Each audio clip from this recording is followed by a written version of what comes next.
Hi, superstars, and how you guys holding up? It's Adedayo David Adenuga here. Thank you so much, guys, for joining us on this video. So, here's a new expression that we just started. I'm sure some of you guys might be surprised to see this, but trust me, guys, just stick to the end of this video because this is going to be a good one. All right. So, on this show with me, I have one of my big brother in the music industry. So we have Mr. My name is Daniel Ilami. I also answer the name Talking Hands because my hand can talk. Absolutely. So today we're going to be discussing this amazing, subject, and this is about the conversation of what do you really need to be a full-time musician, or what are the values that you need to have before you can say, oh, I really want to venture into being a full-time musician. So I'm going to be directing this to Mr. Daniel, but before that, Mr. Daniel, can you just share a little bit of yourself with our viewers? We'd like to know you. Well, I'm a musician. I play indigenous percussions, the talking drum, umele, bata, and just like majority of us, I started playing percussion from just wanting to add value to the church many years ago, Charlie, and it evolved into something very big in my hand, and yeah, we've been committed to it. Wow, that's amazing. That's really amazing. So, at what point did you decide to be a full-time musician? Well, I have lived different seasons. I have season where I was lecturing. I was doing music. Yeah. At some point, I stopped lecturing. I was still doing music, and now I'm in some new days, venturing into a lot of things, but I'm still actively committed to doing music. Yeah. So, music as a tease. I think the conversation around being a full-time musician, should have a backbone of profitability Absolutely. and sustainability. Absolutely. So if I want to be a full-time musician, I must be sure that that venture must be profitable enough for me, Yeah, and that profitability can sustain me enough. Yeah. So that's basically the benchmark of the discussion. Right, that's amazing. That's a nice intro. So now let's get right into this. So, Mr. Daniel, what are the things? Mr. Daniel has a lot of knowledge, and I'm not joking, guys. You're going to hear him out in a minute. So, what are the things that, or what are the values that you think every musician should have? Well, nothing is cast in stone. I'm just going to be bringing it as it comes based on my own journey with some great minds over the years. So basically, this is a common knowledge. For you to be a full-time musician, you have to be a master at your craft. You can't be in the average range and want to be a full-time musician and be sure of profitability or sustainability. No. So if they're counting between 1 and 10 for what you do, you have to be on top of memory core. Absolutely. For you being a master at your craft. So basically, you have to be a master at your craft. And number 2, there has to be a unique selling point for your craft. So how do I mean by that? You can be a performance drummer and you are excellent at it, but not so good at recording session. It's understandable if that's your area of strength. Stay there. And then there are some people who may not be so fantastic as a performance drummer, but when you see them in recording session, their accuracy, their precision is something everybody will look out for. Yeah. So what I'm going to say about that is discover what your area of strength is, hone it, stay there with the best at it, and offer it to the world. Another thing is decide what you want your area of strength to be, and in the shortest possible time, give all the attention to it, and come out being a genius at it. Wow, that's really amazing. So what's your take on evolution of music and being relevant as a musician? Evolution of music and still remaining relevant as a musician. I think it's it's wisdom to understand that life is lived in seasons. Life is lived in time and season, and so is music. Music involving time and season, and so is every other thing in life. So, if you want to be relevant as a musician, you must have an understanding of time and season. So, and I'm going to cite an example with this. In the 1990s, into the early 2000s, the kind of music that we play in church and that we like to listen to as a church folk used to be the integrity music, Ron Kennedy, Women of Faith, all those people that give us amazing choir piece, the Kirk Franklin, the History Horton, and all of that. And what we call tumba now is not something that is easily obtainable in churches. Absolutely. But now, it's like the music of the moment. So if someone is a drummer who has been playing as far back as then, but decided to be a jazz drummer or decided to be a contemporary drummer and still want to be relevant in this time and season, it is wisdom to know that you have to improve your craft to be able to play the kind of music that is available everywhere and that everybody is doing now, because you want to be a full-time musician because you believe in that music must be able to be profitable enough for you to be well sustained enough for you to live the best possible life. So you have to be flexible in adaptability to the kind of music of the time and season that we are in. That's how we keep relevancy. Wow, that's amazing. That's so good to know.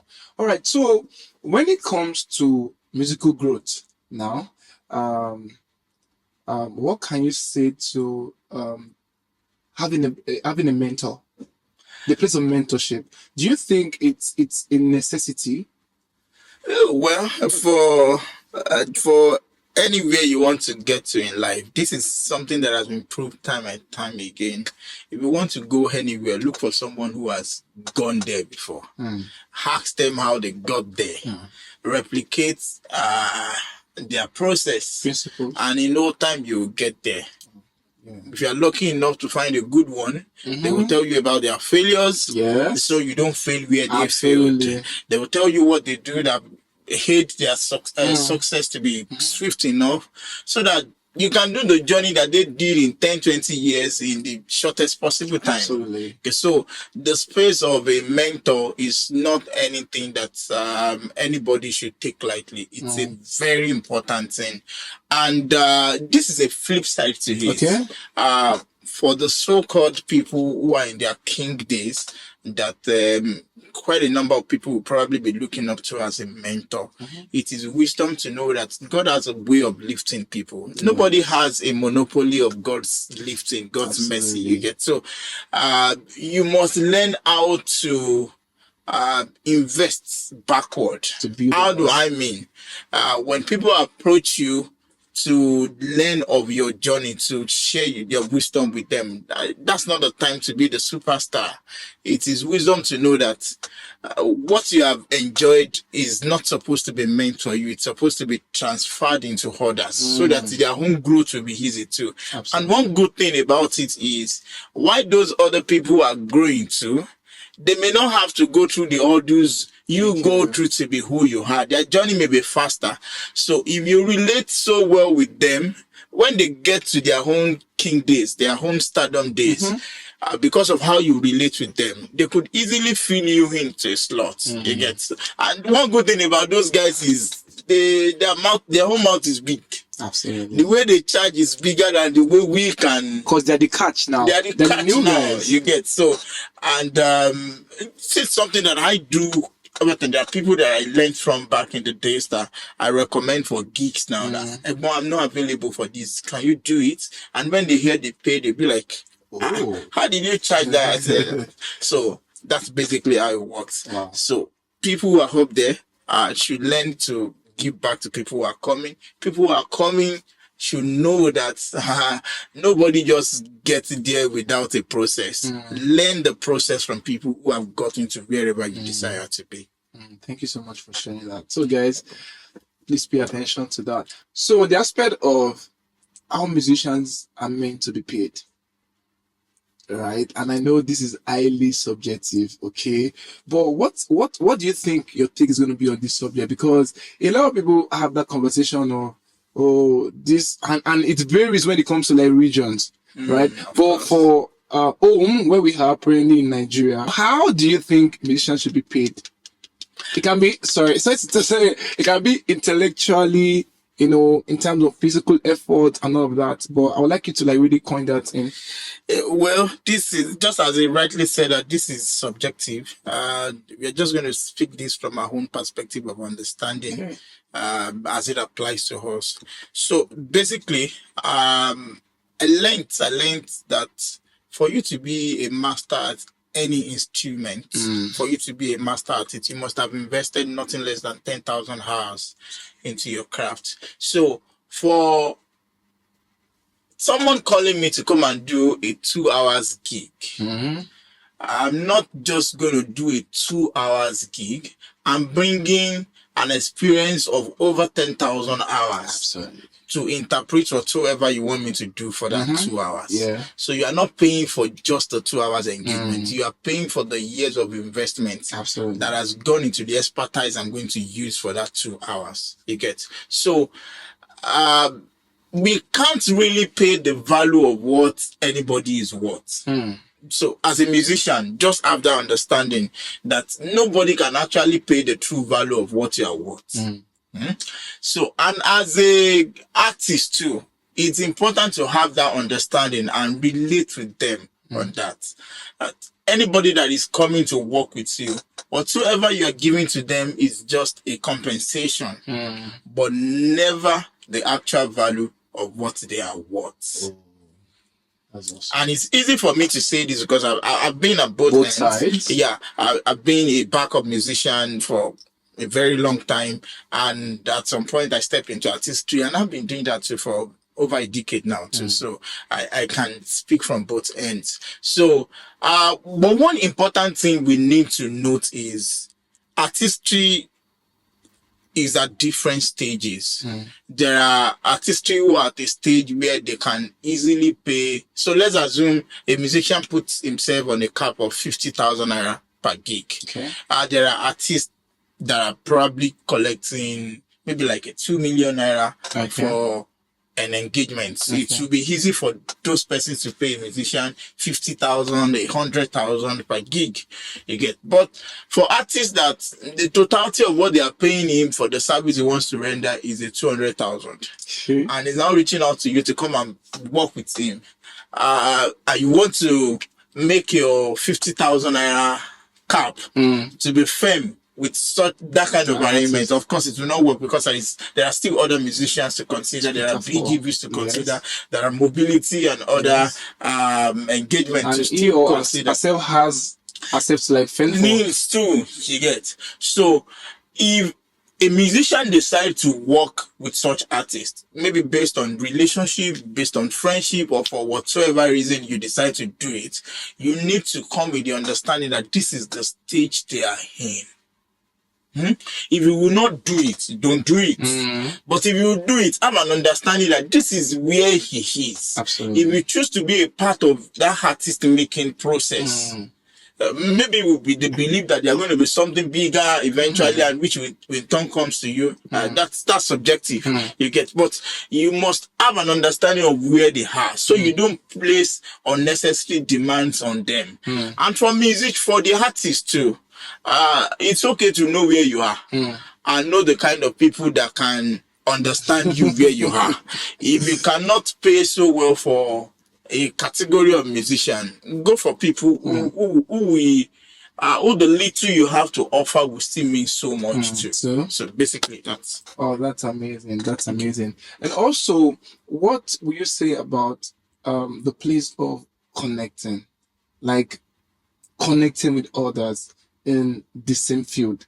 For example, you might be a music director Do you think networking with other music director is highly profitable, or networking with other musicians is highly profitable, or you're just like, no, I know what I'm doing and I just have to do my thing, my way? What do you have to say to So that? there is a quote that says, if you want to go fast in life, go alone. But if you want to go far, go with others.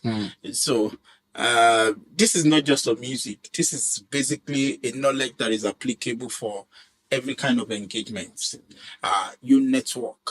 We are as rich as the kind of people that we have in our network. So if you want to be a full-time musician, relationship management is key.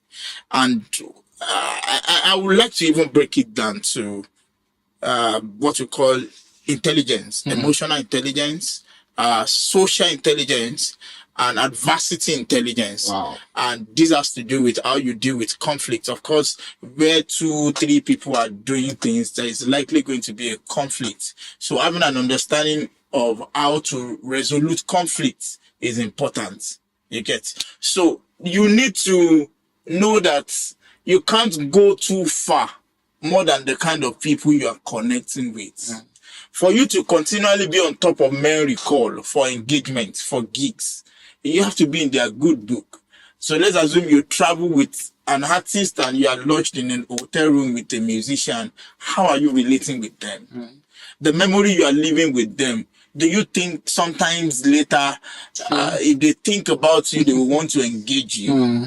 And that's how we maintain relevancy. You get? So, and I think it's okay for us to also know ourselves beyond music that we do.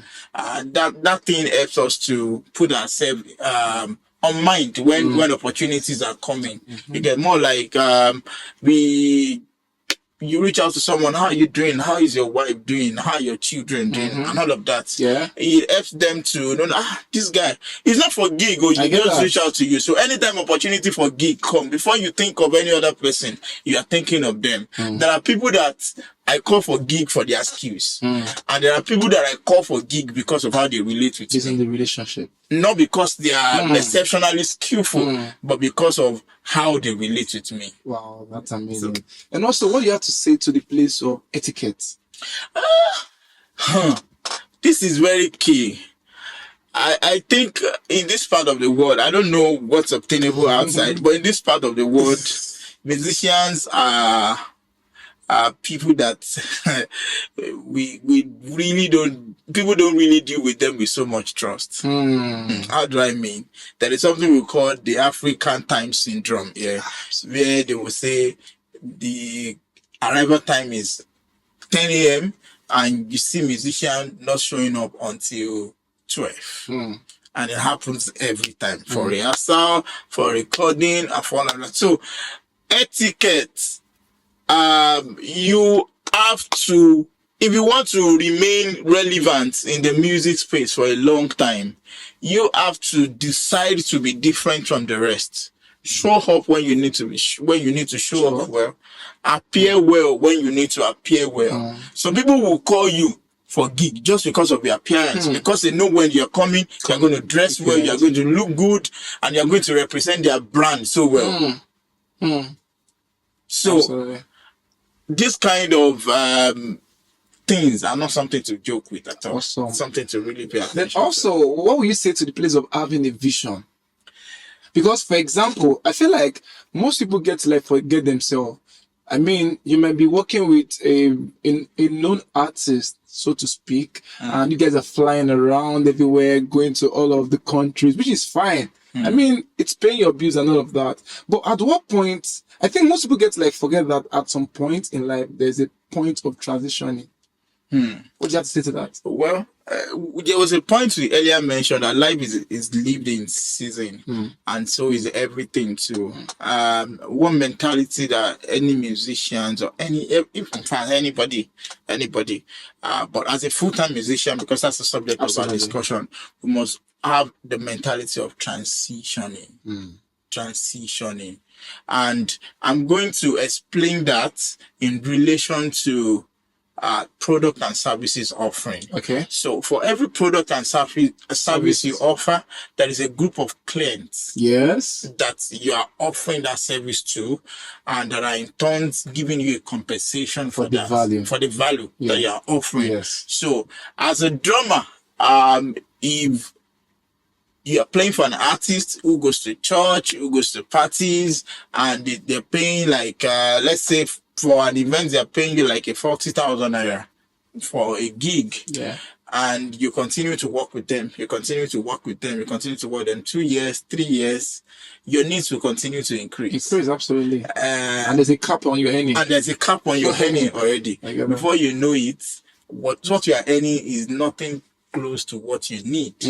So, but if you have an understanding of transitioning, so the same people that are working with you, that you're working with as an artist, if you own yourself with the skills that will make you a music producer, you can now begin to produce for them. Absolutely. You can now begin to mix their sound. You can be a mixing engineer. Yeah. You get. So let's assume you are doing a 5 hours commitment for them that is giving you a 40,000 naira. Now they are coming to you in the confines of, come and produce my song, come and mix my song. So if you are going to be committed to that for them for 5 hours, you are not going to earn 40,000 naira. Because it's a different value. Because it's a different value. Absolutely. Right? So musicians should now begin to look at transitioning from just being a musician to become an audio engineer. Absolutely. Reinforcing sound for churches. Or even an educator, being an educator. Being a music educator. We still have a lot of gap to fill in that space. Absolutely. So musicians are supposed to step into this role and fill it in so well. You get. And I want to mention a name, and that's one of our daddy in the gospel music industry, and this is someone that has really blessed me so much. We call him Uncle Eddie, Bros Eddie. We grew up to know Bros Eddie while we were very young. Bros Eddie played keyboard. Yeah. For Momito and Shueton, and they're like a fantastic bassist too. And from that, Baba grew up to become a audio engineer. Yeah. He was installing sound for churches. He was doing sound engineering. He has a studio. Yes. He was producing songs for some of the same artists he plays for. And from there, he entered event production. Absolutely. Now, he's in his king days now. Absolutely. But he started out as a musician. And he was able to marry all his experience as a musician into now producing events. Yeah. So when you want to do anything now, you are not thinking of just bringing an audio engineer who doesn't understand how a keyboard should sound or how an arrangement should sound. He knows all of it and he can marry them all together. And interpret them. And he has been in the game for decades. Yes. Being a musician, transitioning into all of these things and still relevant, enlarging his scope of his pool of clients, getting value for what he's doing. So for anybody to remain as a full-time musician and profitability is assured, sustainability is assured, I was about to say you that. must have an understanding of transitioning. You can't keep being a drummer. I don't know if it's okay like that in the Western world, but in this part of the world, you can't be a drummer for 30 years and you are sure of your profitability and sustainability. You have to evolve. I was about to ask you that, is music really lucrative?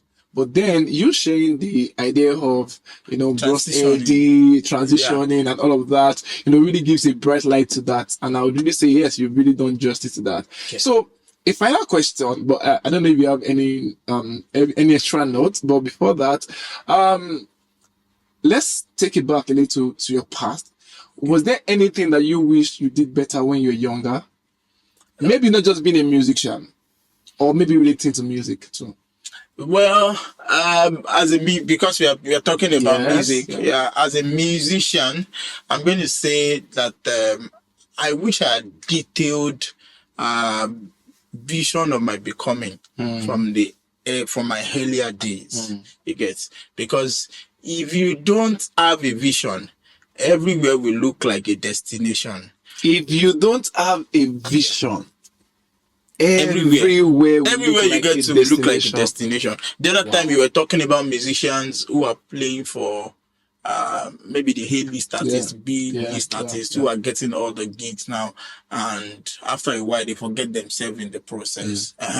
The only reason why you can forget yourself in the process is because you don't have a vision. Keeping you to track. You keep it to track. So if I want to look back in time, I'm going to wish that I have this understanding much earlier, that I can time myself, that for the next 2 years, this is what I want to achieve. The next 2 years is what I want to achieve. All the same, we thank God for where we are. Absolutely. Thank God for the knowledge you've been able to gather along the way. But for people who are coming, you can structure your life and you can trust God to help you while you put timing to everything you want to do. Thank you so much. So is there any Yeah, to round it up, I'd like to say this.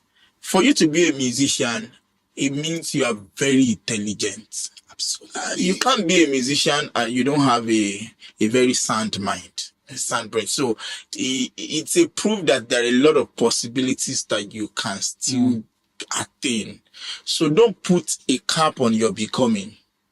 If music is what you want to do full time, there are a lot of problems or a lot of limitations in the music space that your innovations can bring a solution to, and which it will in turn lead to a profitable venture. So I think the other day you were sharing with me one idea somebody created whereby you can use online. Exactly. Would you like to share with us? Exactly. So a producer friend of mine was talking about, of course, there is obvious challenges with the mixing engineer on some audio interface, some live audio gadgets that they normally use, the Western guys normally use to mix their sound. Okay. But it's not available for us here because of how expensive they are. So someone now has gotten a good number of those audio gadgets and has programmed them in the cloud. Wow. So you just subscribe for their service for 1 hour. You tell them the gadgets that you want to use. You put your sound on it and you tweak from your hand. You tweak the audio interface and it will reflect on your sound from their end. It's to the same, the way you're putting it here is reflecting from their end, and it's also reflecting on your sound here immediately. So that service is programmed for $10 per hour. Wow. So you know the number of time you would have to spend on mixing a audio. So look at it. Now they're still even doing promo. That's why the service is available for $10. So, and you have to be a musician to bring that innovation on board. You get. So I like to challenge my friends who are in the music space. You can be more than just being a musician. For someone to have done that, of course, they learn how music works and they learn how the tech works. So they marry them together. So don't let our passion for the music that we play now put a cap on the possibilities or we the can instrument that you play. The instruments that you play. Exactly. Yeah. Because that thing can really music. You need to be devoted, actually. Exactly. So in most of the time, people get to they become carried away and you forget that there are other things to achieve. Exactly. So that's really amazing. And thanks so much for sharing that. It's a pleasure to be in here. Thank you so much for having me. And to everyone who has watched this, we look forward to reading from you and see your becoming. Absolutely. Thank you. So guys, please make sure that you subscribe to this channel. If this has blessed you, make sure you like and share it with your loved ones. So guys, this is the Musicians Talk Show. You guys need to check Mr. Daniel out. Trust me, he has amazing stuff out there that you guys will really love to see. And you can check his team out, The Talking Ants. I'm going to leave the link to his profiles in the description. Bye for now.